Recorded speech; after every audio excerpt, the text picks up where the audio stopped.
The ANC's institutionalized corruption and implications for governance. As South Africa approaches the end of the third decade of democratic rule, the legacy of corruption within the African National Congress, ANC, continues to shape the country's political, economic, and social fabric. Despite efforts by various leaders to address corruption, including the presidencies of Nelson Mandela, Thabo Mbeki, Jacob Zuma, and Cyril Ramaphosa, the party's systemic corruption has been deeply entrenched, affecting governance, public services, and the overall development of the nation. The rise of the political elite and corruption networks. The ANC's shift from a liberation movement to a ruling party after 1994 brought about the consolidation of power within a small political elite, many of whom saw the transition to democracy as an opportunity for financial and political enrichment.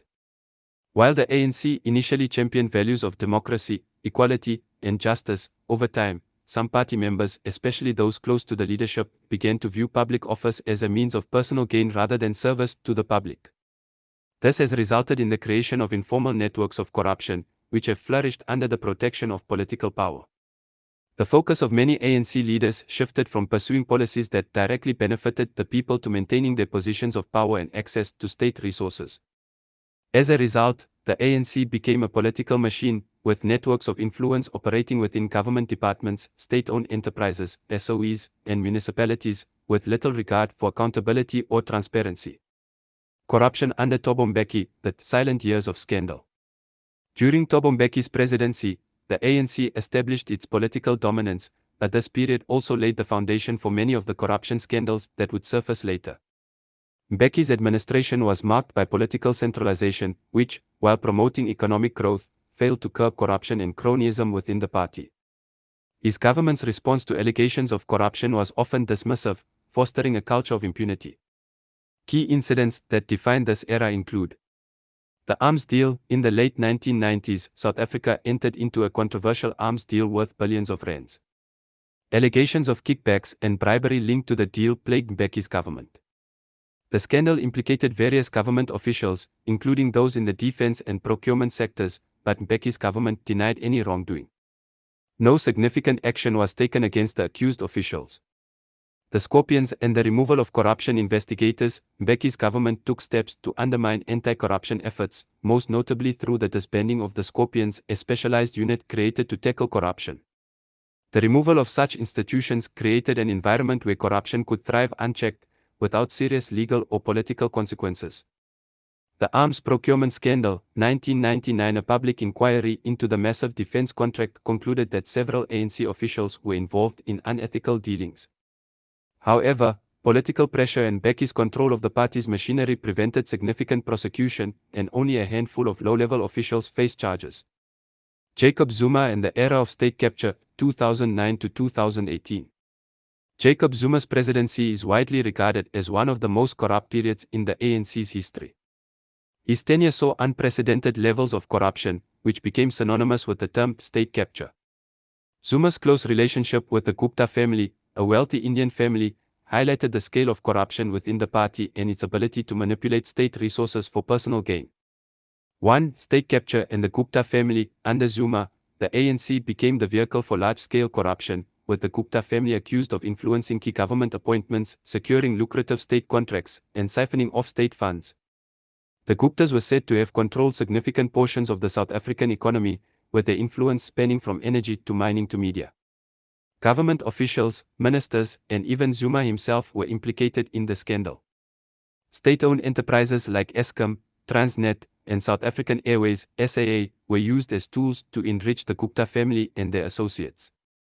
2. The Nkandla scandal, 2012. Perhaps the most publicized example of Zuma's corruption was the Nkandla scandal, where millions of public funds were used to upgrade Zuma's private residence in Nkandla, KwaZulu-Natal. The upgrades included a swimming pool, a helipad, and various luxury features, all financed by taxpayers. Despite a ruling from the Constitutional Court that Zuma had violated the Constitution, the ANC continued to shield him from accountability, making it clear that party loyalty took precedence over ethical governance. 3. The #GuptaLeaks and the fall of the ANC's integrity. The #GuptaLeaks revelations exposed the full scale of state capture, with emails and documents showing how the Gupta family and their associates used their connections to Zuma and other ANC leaders to steal from the state. These leaked documents revealed how ministers and officials were willing to assist in looting state resources in exchange for bribes, undermining the principles of governance. Zuma's actions, along with the complicity of the ANC, not only tarnished the party's reputation but also placed South Africa's democracy at risk. Zuma's government undermined state institutions, rendering them ineffective at fighting corruption, and allowed large sums of public money to be siphoned off by corrupt elites. Cyril Ramaphosa's struggle with corruption 2018-present. When Cyril Ramaphosa took office in 2018, there was a glimmer of hope that the ANC would return to its anti-corruption roots. Ramaphosa promised to tackle corruption head-on, and many believed that his background as a businessman could enable him to restore integrity to government institutions.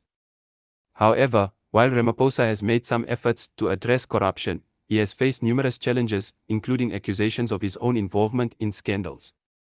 1. Farmgate scandal. 2020. One of the earliest scandals that emerged under Ramaphosa's leadership was the Farmgate scandal. The president was accused of covering up the theft of millions of dollars from his private game farm. Critics claim that Ramaphosa had tried to conceal the robbery and even allegedly paid off those involved in the crime. Although the National Prosecuting Authority, NPA, cleared him of criminal wrongdoing, the scandal raised serious questions about his transparency and commitment to fighting corruption within the ANC. 2. Fela scandal. 2020 to 2025. The Fela farm scandal, involving allegations of money laundering, illegal foreign currency transactions, and improper dealings with international businessmen, has been one of the most damaging to Ramaphosa's presidency. Despite Ramaphosa's claims that the money came from legitimate business dealings, the scandal has raised concerns about his personal wealth and whether the ANC leadership is genuinely committed to anti-corruption reforms. 3. The unfinished state capture inquiry. Under Ramaphosa, South Africa's Judicial Commission of Inquiry into State Capture, led by Deputy Chief Justice Raymond Zondo, has investigated the extent of corruption under Zuma. The findings have implicated several prominent ANC figures in looting state resources. Despite the revelations, Ramaphosa's government has been criticized for not taking stronger action against those involved, especially high-ranking ANC officials who remain entrenched in positions of power.